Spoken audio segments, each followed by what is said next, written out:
KF-21 전투기 실전 스텔스 비행. 중국 레이더 무용지물 만들자 깜짝. 한국 기술 대단하다. 중국 언론 감탄. 국방예산 60조 시대. 5세대 스텔스 도입. KF-21 본격 양산. 내년도 국방예산이 사상 처음으로 60조 원을 넘어섰다. 국방예산 증가율은 2년 연속으로 정부 예산 총지출 증가율을 웃돌게 됐다. 국방부는 늘어난 예산으로 5세대 스텔스 전투기 F-35A를 추가 도입하고 북한 미사일을 요격할 장거리지대공 유도무기 L3와 한국형 전투기 KF-21 보람에도 양산할 예정이다. 병사 봉급 역시 대폭 인상할 계획이다. 내년에는 한국형 전투기 KF-21 보람의 본격적인 양산을 위해 관련 예산에 올해보다 5배 가까이 늘어난 1조 1,495억 원이 배정됐다. 공동개발국인 인도네시아의 분담금 축소에 따라 추가로 필요해진 약 5천억 원은 개발이 완료되는 시점인 2026년도 예산에 반영될 것으로 보인다. 연세대학교 총장 서승환 는 기계공학부 한재원 교수 연구팀이 레이저, 열영상, 밀리미터 레이더를 이용해 동작하는 다양한 유도무기들의 공격을 회피할 수 있는 첨단 다중 분광 스텔스 소재를 세계 최초로 개발했다고 8일 밝혔다. 연구팀이 개발한 소재는 가시광선에서 위장색을 구현하고 공격 무기의 추적을 회피할 수 있는 다양한 파장의 광을 흡수 혹은 반사하고 밀리미터파 레이더를 흡수하는 복합 기능을 가지고 있다. 약 200μm 두께의 유연한 기판의 마이크론 크기의 금속 패턴 혹은 플라즈모닉 나노 반도체, 금속 패턴 구조를 제작해 스텔스 기능을 구현했다. 연구에서 개발된 스텔스 소재는 다양한 군사 장비에 부착해 사용할 수 있다. 한재원 교수팀이 개발한 다중파장 스텔스 소재 연구 결과는 광학 분야 세계적인 국제학술지인 첨단광학 소재, 어드밴스드 옵티컬 머티리얼즈 온라인판에 지난 25일과 30일에 잇따라 게재됐으며 관련 기술에 대해 다수의 국내외 특허를 출원했다. 본 연구 결과는 기존의 피탐지 중심의 레이더 스텔스 기술과 별개로 첨단 미사일 공격 무기로부터 생존성을 향상시킬 수 있는 새로운 스텔스 기술이다. 앞으로 국방 핵심 기술로 활발한 연구개발이 진행될 것으로 예상된다. 특히 새로운 스텔스 기술의 원천 기술을 확보하고 첨단 무기의 실제 응용이 가능한 연구 성과를 확보함으로써 국내 방위산업의 국제 경쟁력 향상에 크게 기여할 수 있을 것으로 기대된다.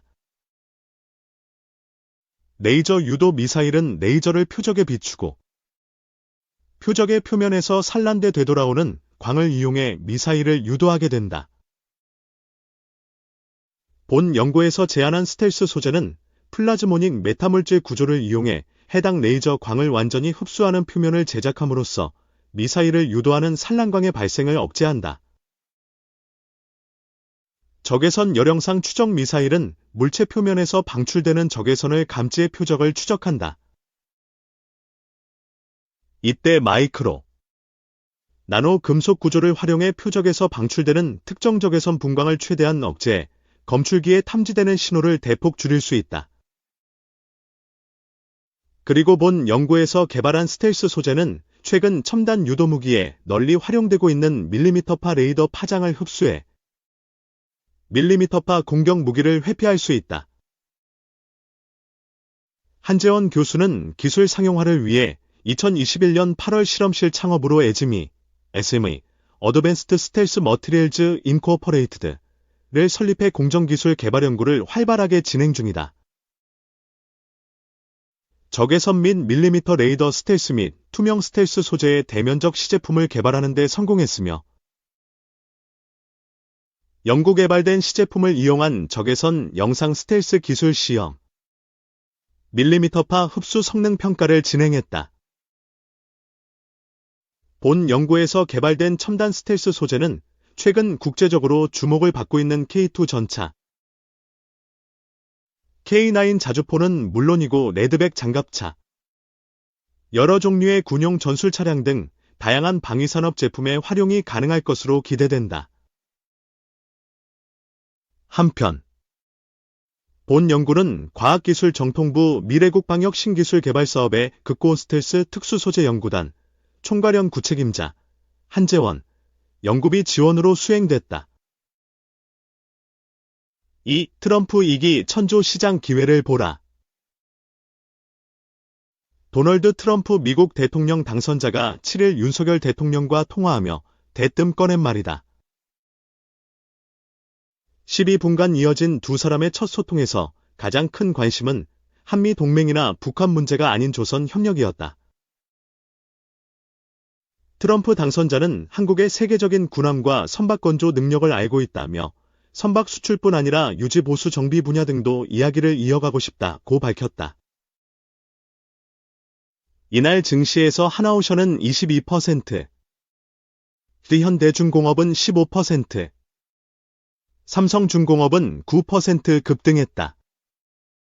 하나오션은 12일 미 해군 6호함 수리 사업도 수주했다. 트럼프 전 대통령이 대선에서 승리하며 우리 경제에 미칠 악영향에 대한 우려의 목소리가 높다. 낮은 관세율, 평균 3.3%, 이 미국 제품의 경쟁력과 일자리까지 빼앗고 있다고 믿는 트럼프 당선자는 모든 수입품에 10% 보편 관세를 부과할 태세다. 중국산 제품엔 60%, 일부 수입 자동차엔 2000% 관세를 매기겠다는 으름장도 놓았다. 백악관뿐 아니라 상하원도 모두 공화당이 장악하는 레드웨이브가 실현되며 정책 추진 동력도 확보했다. 수출로 먹고 사는 한국 입장에선 발등에 불이 떨어졌다. 지난해 우리나라의 대미 무역 수지는 역대 최대인 444억 달러 흑자를 기록했다. 한국이 첫 희생양이 될 수도 있다. 최악의 경우 수출은 연 448억 달러, 약 62조 원, 줄어들고 성장률이 1%대로 떨어질 것이란 전망도 나왔다. 연일 환율은 치솟고 증시는 하락세다. 그러나 트럼프가 당선 후 한국에 건넨 첫 메시지가 관세 선전포고가 아닌 조선 협력 요청이었다는 건 시사하는 바가 크다. 이는 제47대 미국 대통령에겐 중국의 부상을 견제하고 미국을 다시 위대하게 만드는 Make America Great Again 게 가장 큰 책무라는 사실을 확인시켜준다. 이를 이루는데 한국이 꼭 필요한 존재란 걸 각인시킨다면 기회를 찾을 수 있다. 사실 어느새 해양대국으로 부상한 중국을 미국도 더 이상 묵과할 수 없는 상황이다. 지난 6월 미국 전략국제문제연구소 CSIS는 중국의 군함수 234척가 이미 미국 219척보다 많아졌다고 경고했다. 지난해 미 해군정보국 ONI도 미국의 연간 선박 건조 능력은 10만 GT, 총톤수에 불과한 반면 중국은 2325만 GT에 달한다는 보고서를 냈다. 대만을 사이에 둔 미중 전쟁 시뮬레이션 결과는 더 충격적이다. 단기전에선 미국이 군함 20척, 중국이 50척을 잃어 대만을 지켜내겠지만 선박 건조 능력이 큰 중국이 미국보다 빠르게 새 군함을 투입해 결국 승리할 것으로 예측됐기 때문이다. 2차 대전 당시 연간 1000척도 넘는 선박을 건조하며 세계 최고를 자랑했던 미국 조선업은 냉전 종식으로 쇠락하기 시작. 이젠 시장 점유율이 1%도 안 된다. 미국에서 운항하는 모든 선박은 미국에서 건조돼야 한다는 존스 액트법의 안주. 경쟁력을 상실한 지 오래다. 트럼프 당선자가 한국 조선 산업에 손을 내민 이유다.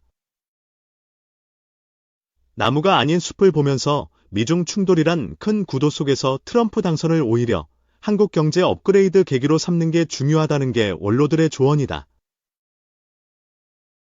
조선업계 일각에선 미 군함이나 항공모함 건조에 참여하는 시나리오까지 조심스레 제기되고 있다.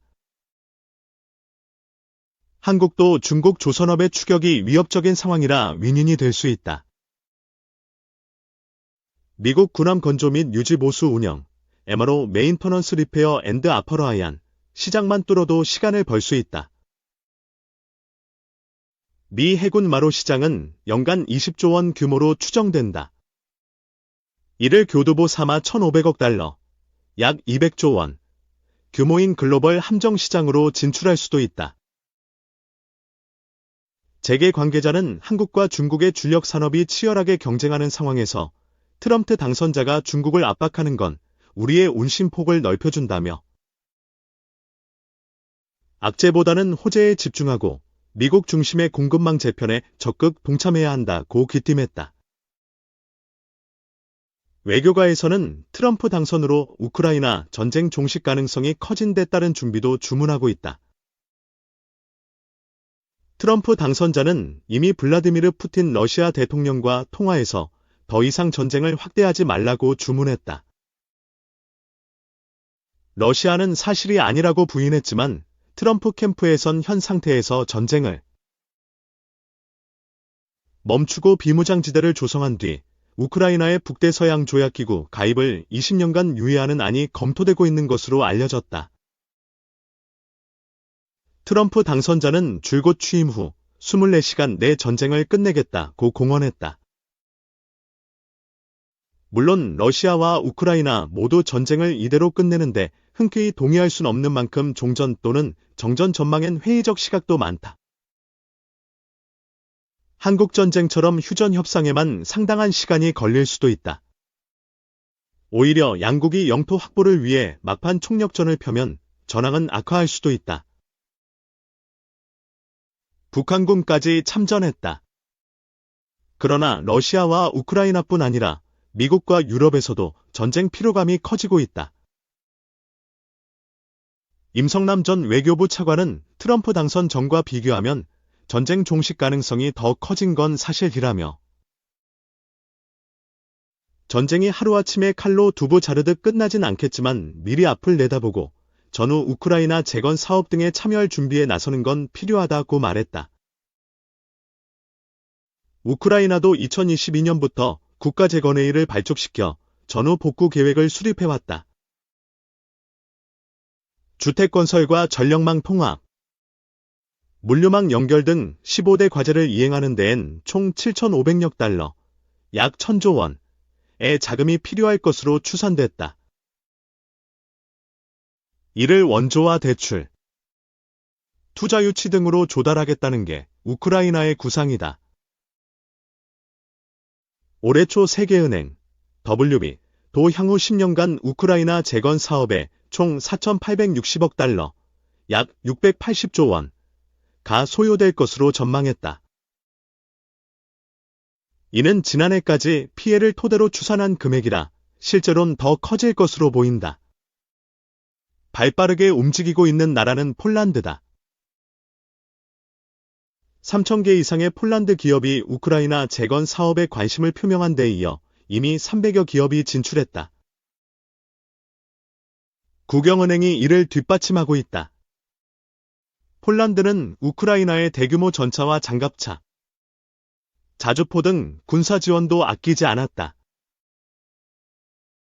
라트비아, 리투아니아, 에스토니아 등 발트 3국도 주택과 학교 건설 등에 참여하고 있다.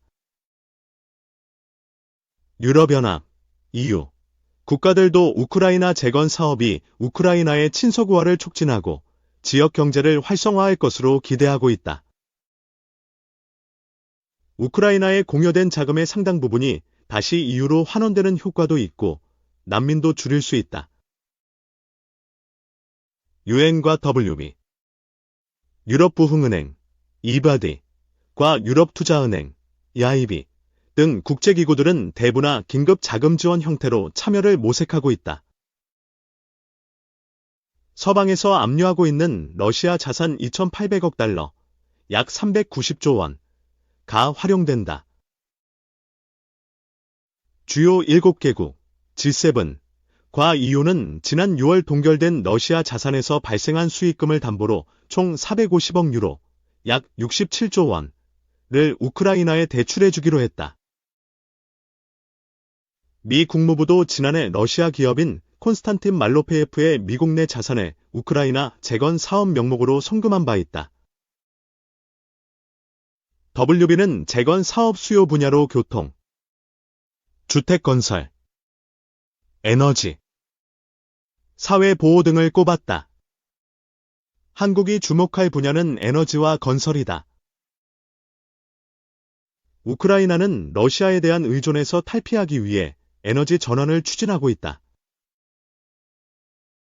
구소련식 모델인 기존 원자력 발전소 대신 신규 원전을 짓고 소형 모듈 원자로 SMR 도 20기 건설을 목표로 세웠다. 그린 수소, 태양광 또는 풍력으로 얻은 전기 에너지로 만든 친환경 수소, 인프라를 구축하고 신재생에너지도 육성하겠다는 계획이다. 주택도로, 철도, 공항 복구도 노려볼 만하다. 한 외교관은 우크라이나는 한국에 대해 호감을 갖고 있고 한국 기업 및 제품에 대한 신뢰도 높은 편이라며 전후 복구 사업에 대한 경험과 노하우를 결합시켜 한국의 강점을 부각시킨다면 기회가 커질 것이라고 강조했다. 트럼프 전 대통령의 대선 후보 공약집인 어젠다 47, 어젠더 47, 도 트럼프 2기의 미래 청사진인 만큼 꼼꼼하게 살펴볼 필요가 있다. 어젠다 47에서 트럼프는 바이든 정부의 친환경 정책이 결국 에너지 가격 상승을 불러 전반적인 인플레이션을 야기함으로써 미국의 경쟁력을 떨어뜨렸다고 비판했다. 트럼프는 화석연료 채굴 및 공급 확대를 통해 에너지 가격을 하락시켜 물가를 잡고 미국을 다시 세계 최대 제조업 강국으로 만들겠다는 각오다. 석유 증산을 장려하겠다며 선거 구호로 드릴 베이비 드릴, 베이비, 드릴을 썼을 정도다.